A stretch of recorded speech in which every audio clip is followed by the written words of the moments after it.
الحمدللہ رب العالمین والصلاة والسلام علی رسول اللہ اما بعد۔ حاضرین، دعا کے تعلق سے کئی بیان آپ نے سنے ہیں۔ جن وقتوں میں، جن گھڑیوں میں اللہ رب العالمین خاص طور سے دعا کو قبول فرماتا ہے، وہ تقریباً 10 وقت ہیں۔ آج کے بیان میں قرآن و حدیث کی روشنی میں ان 10 وقتوں کا آپ کے سامنے ذکر کریں گے۔ وہ 10 اوقات کون سے ہیں جن میں اللہ رب العالمین ہم سب کی دعا کو خاص طور سے سنتا ہے، قبول فرماتا ہے۔ سب سے پہلا وقت وہ ہے جو رات کا آخری پہر ہے، آخری حصہ ہے۔ رات کے اگر آپ 3 حصے کریں تو جو رات کا آخری والا حصہ ہے، جس وقت سحری کرتے ہیں رمضان المبارک کے مقدس مہینے میں، اور سحری سے تھوڑی دیر پہلے کا وقت، یعنی تہجد کی نماز کا جو اصل وقت ہے، وہ وقت اللہ رب العالمین دعا کی قبولیت کے لیے خاص کیا ہے۔ ابو ہریرہ رضی اللہ تعالیٰ عنہ فرماتے ہیں کہ ينزل ربنا تبارک و تعالی كل لیلۃ الى السماء الدنیا حين يبقى ثلث اللیل الآخر۔ فرمایا آپ صلی اللہ علیہ وسلم نے کہ تمہارا رب، ہمارا رب، ہر رات جب آخری تہائی حصہ باقی رہ جاتا ہے رات کا، تو آسمان دنیا پر اترتا ہے اور فرماتا ہے کون ہے مجھ سے دعا جو مانگے میں اس کی دعا کو قبول کروں گا، کون ہے جو مجھ سے مانگتا ہے میں اس کو دوں، کون مجھ سے گناہوں کو معافی چاہتا ہے کہ میں اسے معاف کر دوں۔ یہ صحیح بخاری کے اندر موجود ہے۔ معلوم ہوا کہ اللہ رب العالمین دعا کو قبول فرماتا ہے، بلکہ دعا جو لوگ مانگ رہے ہیں ان کی قبولیت کے لیے، جو سوال کر رہے ہیں ان کے سوال کو جواب دینے کے لیے، جو مغفرت چاہ رہے ہیں ان کو بخشنے کے لیے رب العالمین باقاعدہ اعلان کراتا ہے اپنے فرشتوں کے ذریعہ سے۔ تو یہ رات کا آخری پہر، آخری حصہ دعا کی قبولیت کے لیے بہت خاص اور بہت اہم ہے۔ دوسرا وہ وقت ہے جس وقت رب العالمین بندے کی دعا کو قبول کرتا ہے، اذان اور اقامت کے بیچ کا جو وقت ہے۔ اذان دی جاتی ہے باہر کے لوگوں کو مسجد میں بلانے کے لیے، ایک تکبیر ہے، اسے اقامت کہا جاتا ہے۔ جو مسجد میں موجود نمازی جو سنت اور نفل نمازوں میں، قرآن مجید کی تلاوت میں، ذکر اور تسبیح میں مشغول ہیں، ان کو صفوں میں بلانے کے لیے تکبیر کہی جاتی ہے، اقامت۔ ان دونوں کے بیچ میں ایک اذان اور اقامت، ان دونوں کے بیچ میں 15-20 منٹ کا جو وقفہ ہوتا ہے، یہ ٹائم بھی اللہ رب العالمین دعا کی قبول کرتا ہے۔ اس وقت میں بھی اگر کوئی بندہ دعا مانگتا ہے رب العالمین سے، اللہ کے رسول صلی اللہ علیہ وسلم نے فرمایا، سنن ترمذی کے الفاظ ہیں، الدعاء لا يرد بین الاذان والاقامہ۔ اللہ رب العالمین بندے کی دعا کو رد نہیں کرتا ہے اذان اور اقامت کے درمیان میں۔ اذان اور اقامت کے درمیان میں بندے کی دعا کو رب العالمین قبول فرماتا ہے۔ تو یہ 3 وقت ہو گئے، ایک رات کے آخری حصہ اور ایک اذان اور اقامت کے درمیان میں 2 وقت ہو گئے۔ تیسرا وقت ہے سجدے کی حالت میں اگر کوئی بندہ رب العالمین سے دعا مانگتا ہے۔ اب فرض نمازوں میں اگر آپ سنت نماز پڑھ رہے ہیں، اس میں سجدے میں جائیں گے تو سجدے میں قرآن مجید کی آیات وغیرہ ان سب کو پڑھنا اور اپنی زبان میں دعا مانگنا، یہ تو جائز اور درست نہیں ہے۔ لیکن بعض علماء کرام نے نفل نماز میں سجدے کی حالت میں قرآن مجید کی اور جو دعائیں معصورہ ہیں ان کو پڑھنے کی اجازت دی ہے۔ لیکن بہتر اور اچھا طریقہ یہ ہے کہ آپ نماز سے جب فارغ ہوں، اس کے بعد میں آپ سجدے میں گر جائیں، اس وقت سجدے میں گر کر رب العالمین سے آپ دعا مانگیں تو رب العالمین سجدے کی حالت میں دعا کو زیادہ قبول کرتا ہے، اور بندہ اپنے رب کے سب سے زیادہ قریب سجدے کی حالت میں ہوتا ہے۔ ایسا بھی آپ کر سکتے ہیں کہ آپ دعا مانگ رہے ہیں، دعا مانگتے مانگتے جب آپ میں رقت طاری ہو، رونے اور گڑ گڑانے کی جب حالت آئے تو رب العالمین کے سامنے آپ سجدہ میں گر جائیں، سجدہ ریز ہو جائیں، پھر رب العالمین سے آپ خوب رو رو کر اپنے گناہوں کی مغفرت اور بخشش مانگیں رب العالمین سے۔ تو سجدے کی حالت میں دعا مانگنا یہ بھی ایک ایسا وقت ہے جب آپ سجدے میں ہوتے ہیں کہ رب العالمین دعا کو قبول فرماتا ہے۔ صحیح مسلم کی حدیث ہے، اقرب ما یکون العبد من ربہ وهو ساجد فاکثر الدعاء۔ سجدے کی حالت میں بندہ اپنے رب کے بہت قریب ہوتا ہے، لہذا سجدے میں کثرت سے دعا کیا کرو۔ جمعہ کے دن میں ایک ایسی گھڑی ہوتی ہے جس گھڑی میں رب العالمین بندے کی دعا کو رد نہیں کرتا ہے، قبول فرما لیتا ہے۔ ذکر یوم الجمعہ، جمعہ کے دن کا ذکر کیا نبی کریم صلی اللہ علیہ وسلم نے، فیہ ساعۃ لا یوافقها عبد مسلم، فرمایا آپ صلی اللہ علیہ وسلم نے کہ اس میں ایک گھڑی، یعنی جمعہ کے دن میں ایک گھڑی، ایک لمحہ، ایک وقت ایسا ہے جس میں کوئی مسلمان کھڑا نماز پڑھ رہا ہو اور اللہ سے کچھ مانگے تو اللہ اس کی عنایت فرماتا ہے، دعا کو قبول فرما لیتا ہے۔ ہاتھ کے اشارے سے آپ صلی اللہ علیہ وسلم نے واضح فرمایا کہ وہ ساعت بہت ہی مختصر ہے۔ اس طریقے سے یا اس طریقے سے آپ نے اشارہ کیا کہ بہت ہی کم وقت ہے وہ، جس وقت جس گھڑی میں رب العالمین دعا کو بندے کی قبول فرماتا ہے، اور جمعہ کے دن پورے دن میں یہ گھڑی ہو سکتی ہے۔ عائشہ رضی اللہ تعالیٰ عنہ فرماتی ہیں کہ یہ گھڑی عصر کے بعد ہو سکتی ہے، اور رمضان المقدس کے مہینے میں روزہ افطار کے وقت بھی دعا کی قبولیت کا وقت ہے، تو اس وقت اگر جمعہ کا دن ہے تو دو گھڑی ایک ساتھ جمع ہو سکتی ہیں۔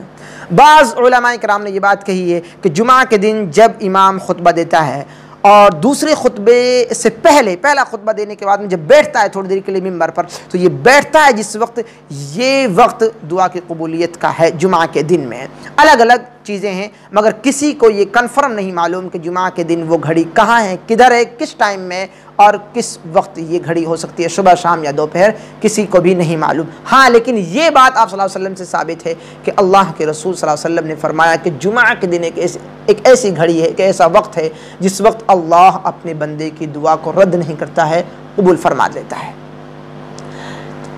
دعا کی قبولیت کے خاص اوقات میں سے، خاص وقتوں میں سے اذان کے بعد کا بھی ایک وقت ہے۔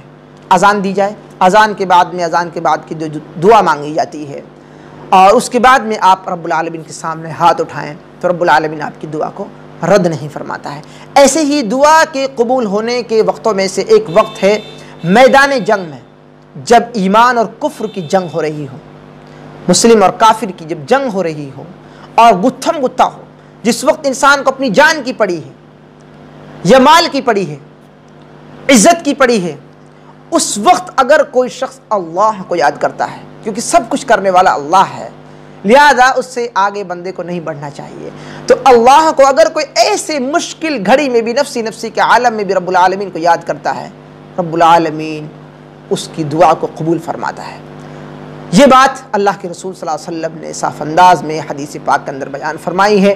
سہل بن سعد رضی اللہ تعالیٰ عنہ بیان فرماتے ہیں، سنتانی لا تردان، دو دعائیں رد نہیں کی جاتی ہیں، قل ما تردانی الدعاء عند النداء وعند البأس حين يلحم بعضهم بعضا، ایک تو وہ ہے جو اذان کے بعد دعا مانگی جائے، اور دوسری لڑائی کے وقت جب دونوں لشکر ایمان اور کفر کی جب جنگ ہو رہی ہو اور وہ ایک دوسرے سے ٹکرا رہے ہوں، عین میدان جنگ میں اللہ رب العالمین سے اگر کوئی لو لگاتا ہے، رب العالمین اس کی دعا کو قبول فرماتا ہے۔ یہ سنن ابو داؤد کے اندر سے حدیث موجود ہے۔ دعا کے قبول ہونے کے اوقات میں سے ایک اہم وقت ہے جب بارش نازل فرماتا ہے رب العالمین، جب بارش نازل ہو رہی ہوتی ہے اس وقت بھی رب العالمین اپنے بندے کی دعا کو قبول فرماتا ہے۔ اللہ رب العالمین نے فرمایا کہ سنتانی ما تردانی الدعاء عند النداء وتحت المطر، فرمایا کہ دو وقت کی دعائیں رد نہیں کی جاتی ہیں یا بہت کم رد کی جاتی ہیں، پہلی اذان کے بعد اور دوسری بارش نازل ہونے کے وقت۔ تحت المطر، بارش جب نازل ہو رہی ہو، گر رہی ہو، تو اس وقت اگر کوئی دعا مانگتا ہے رب العالمین دعا کو قبول فرماتا ہے۔ دعا کی قبولیت میں ایک اہم وقت ہے یوم عرفہ۔ یوم عرفہ 9 ذی الحجہ، 10 ذی الحجہ کو عید الاضحیٰ بقر عید کا دن ہوتا ہے، اس سے ایک دن پہلے جس وقت حاجی عرفہ کے میدان میں ہوتے ہیں تو یوم عرفہ اسی دن کو، اس تاریخ کو کہا جاتا ہے۔ تو اس دن اللہ رب العالمین سے اگر کوئی دعا کرتا ہے رب العالمین اس دن کی دعا کو قبول فرماتا ہے، تو حاجیوں کی دعا بھی قبول ہوتی ہے۔ اگر دعا مانگیں وہ لو لگا کر رب العالمین سے دعا کے آداب و شرائط کے ساتھ میں دعا مانگی جائے، رب العالمین دعا قبول فرماتا ہے۔ خیر الدعاء دعاء یوم عرفہ وخیر ما قلت انسا والنبیون من قبلی لا الہ الا اللہ وحدہ لا شریک لہ لہ الملک ولہ الحمد وہو علی کل شیء قدیر۔ سنن ترمذی کی یہ حدیث ہے، عمر بن شعیب اپنے والد محترم سے اور وہ شعیب کے دادا سے روایت کرتے ہیں کہ نبی کریم صلی اللہ علیہ وسلم نے فرمایا بہترین دعا عرفہ کے دن کی دعا ہے، اور بہترین دعا جو میں نے اور مجھ سے پہلے میرے نبیوں نے مانگی ہے وہ دعا کون سی ہے؟ اللہ کے سوائے کوئی معبود الہ نہیں ہے، وہ ایک ہے، اس کا کوئی شریک نہیں، بادشاہی اسی کے لیے ہے، حمد اسی کے لائق ہے، پاکی بڑائی کبریائی اسی کے لائق ہے، اور وہ ہر چیز پر قادر ہے۔ معلوم ہوا کہ تمام نبیوں نے جو دعا مانگی، جو بہترین دعا ہے، وہ اللہ کے رسول صلی اللہ علیہ وسلم نے بیان فرمائی ہے۔ اشارہ کر دیا کہ یوم عرفہ کے دن اس دعا کو مانگا جائے، لا الہ الا اللہ وحدہ لا شریک لہ لہ الملک ولہ الحمد وہو علی کل شیء قدیر۔ عام دنوں میں بھی یہ دعا مانگی جا سکتی ہے، یہ ایک اہم دعا ہے۔ ایک تو یہ معلوم ہوا، دوسرا یہ معلوم ہوا کہ آپ صلی اللہ علیہ وسلم نے اور آپ صلی اللہ علیہ وسلم سے پہلے نبیوں نے بھی یہ دعا مانگی۔ تیسری اہم بات یہ معلوم ہوئی کہ عرفہ کے دن اللہ رب العالمین دعا کو قبول فرماتا ہے، لہذا عرفہ کا دن بھی ان تمام گھڑیوں میں سے ایک گھڑی ہے جن وقتوں میں رب العالمین دعا کو قبول فرماتا ہے۔ دعا کی توبہ کی قبولیت کے تعلق سے جو وقت ہیں حدیث کے اندر ذکر، ان میں سے ایک ہے توبہ کرنے والے کی دعا رات یا دن کی ہر گھڑی میں قبول کی جا سکتی ہے۔ یہ بھی ایک وقت ہے، ہر گھڑی اللہ رب العالمین توبہ کو قبول کر سکتا ہے۔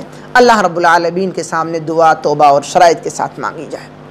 ان اللہ عز وجل یبسط یدہ باللیل لیتوب مسیء النہار ویبسط یدہ بالنہار لیتوب مسیء اللیل حتی تطلع الشمس من مغربها۔ ابو موسیٰ رضی اللہ تعالیٰ عنہ نبی اکرم صلی اللہ علیہ وسلم سے روایت کرتے ہیں کہ آپ صلی اللہ علیہ وسلم نے فرمایا اللہ عز وجل رات کے وقت اپنا ہاتھ پھیلاتا ہے، رات کے وقت اللہ رب العالمین اپنا ہاتھ پھیلاتا ہے تاکہ دن میں گناہ کرنے والا توبہ کر لے، دن میں گناہ کرنے والا نادم ہو جائے، شرمندہ ہو جائے، توفیق طلب کرے، توبہ طلب کرے رب العالمین سے، تو اس کی توبہ اللہ رب العالمین قبول کر لیتا ہے۔ اس سے ایک بات یہ معلوم ہوئی کہ گناہ کرنے کے بعد جتنی جلدی اس کا احساس ہو جائے اور جتنی جلدی وہ توبہ کر لے، اتنے ہی جلدی اللہ رب العالمین اس کی توبہ کو قبول فرماتا ہے۔ پھر دن کے وقت اپنا ہاتھ رب العالمین دراز کرتا ہے، بلند کرتا ہے، پھیلاتا ہے تاکہ رات میں گناہ کرنے والا توبہ کر لے تو اس کی توبہ قبول فرمائے،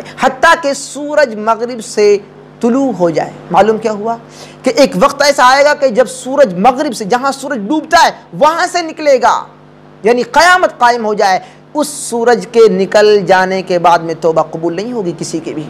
یہ اشارہ ہے اس حدیث پاک کے اندر، یہ صحیح مسلم کی حدیث ہے۔ اس حدیث پاک سے معلوم ہوا کہ جو توبہ کرانا چاہتا ہے، جو مانگنا چاہتا ہے، جو مغفرت کا طالب ہے، مغفرت اور بخشش جو چاہتا ہے رب العالمین سے، رب العالمین اس کے لیے ہر گھڑی ہر لمحہ تیار ہے۔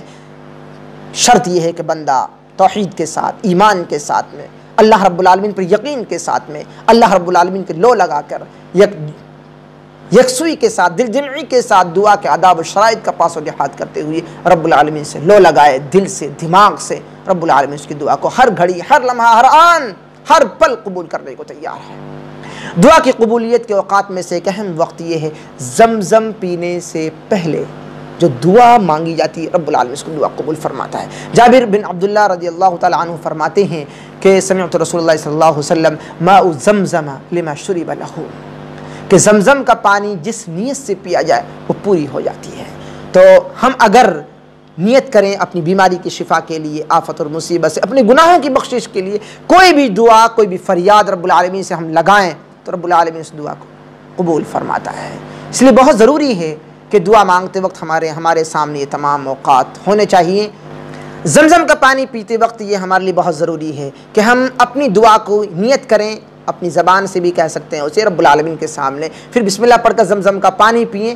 تو یہ تمام اوقات تھے جن میں اللہ رب العالمین دعا کو قبول فرماتا ہے۔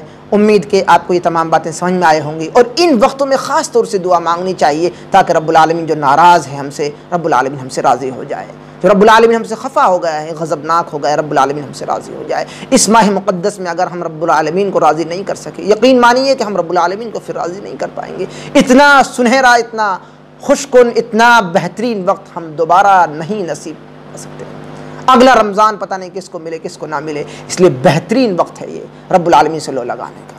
رب العالمین سے دعا کہ الہ العالمین تمام انسانوں کو صحیح انداز میں اس ماہ مقدس کی اور اس لیلۃ القدر کی رات کی اہمیت اور فضیلت کو سمجھنے کی توفیق نصیب فرما، اس کی برکتوں سے مالا مال ہونے کی توفیق نصیب فرما۔ الہ العالمین صحیح انداز میں قرآن و سنت کی روشنی میں زندگی گزارنے کی توفیق نصیب فرما۔ وصلی اللہ تعالی علی خیر خلق محمد وآلہ وصحبہ اجمعین۔ سبھی طرح کی اسلامی ویڈیوز، تقاریر، دروس اور افواہوں کا سچ دیکھنے کے لیے اقرا اسٹڈی سینٹر کو سبسکرائب کریں۔ کسی بھی نئی ویڈیوز کے لیے کامنٹ باکس میں اپنا سوال ٹائپ کریں۔